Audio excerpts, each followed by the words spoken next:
Hello guys, দেখো আমি noodles রান্না করছি।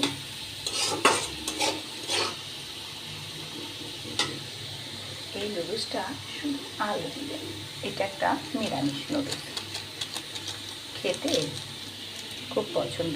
তারপর আজকে শনিবার, এইভাবেই করতে হবে, কারণ এইভাবে না করলে আজকে পেঁয়াজ দিয়ে খাওয়া যাবে না। তাই আমি শুধু একটু আলু দিয়ে নুডলস তৈরি করছি। নুডলসটা আমি সিদ্ধ করে নিয়েছিলাম,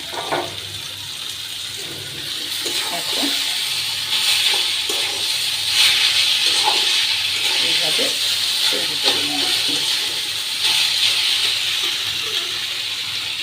আর নুডলসের ঝোলটা খুবই টেস্টি। কেমন হবে বলো তো?